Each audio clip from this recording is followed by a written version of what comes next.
ये जो relationship issues हैं ये आप किस तरीके से देखते हैं?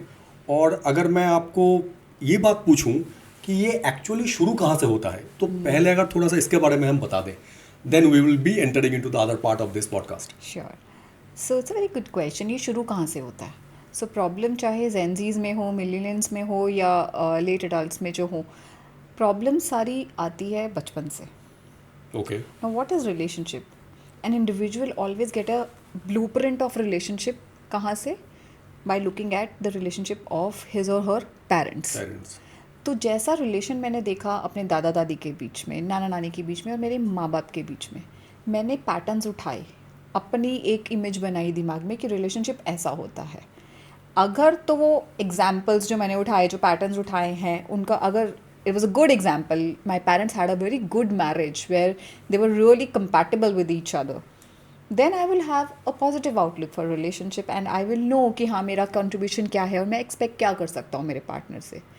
But अगर मेरे parents की marriage बहुत faulty थी, it was a total toxic marriage, then I would pick up the same patterns and I will form an image according to what I've seen.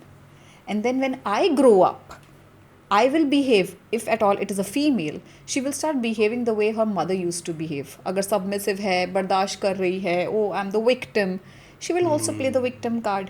And कितना भी toxic रहने दो उसका partner, she will still continue bearing all the toxicity which comes her way because she has seen her mother suffering and वो तो कुछ नहीं बोलती, मुंह पे ताला लगा के रहती थी and पीछे सल्क भी करेगी.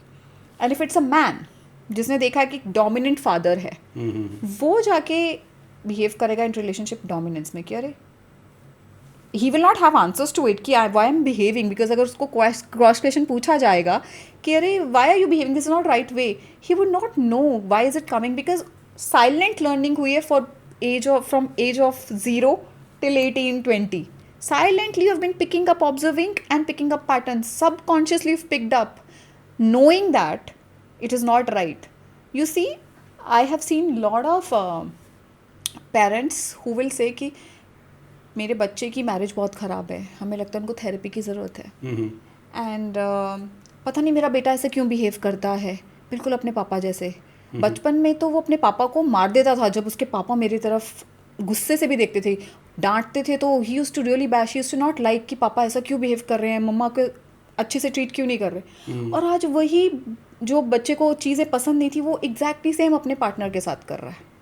कल जो उसको बिल्कुल अच्छा नहीं लगता था, आज वो पूरा वैसा कर रहा है और उसको समझ नहीं आ रहा है जब उसको हम समझाने की कोशिश कर रहे हैं। तो मेरा तो यही जवाब होता है कि भले उसको कितना भी अच्छा ना लग रहा हो, just because it was an observed learning, it was happening in front of the eyes.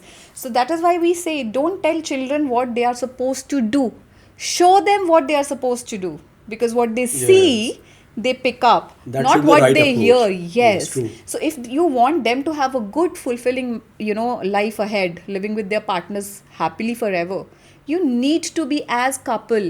Show them what affection looks like, what communication looks like, what a happy marriage looks like. It doesn't always have to be only rosy things. Of course, you have arguments, you have conflicts, you have disagreements, but you show them how you resolve it through communication. Let them witness the dirty talks also when things are not that rosy, but show them the right way of dissolving the disputes which happens between a couple.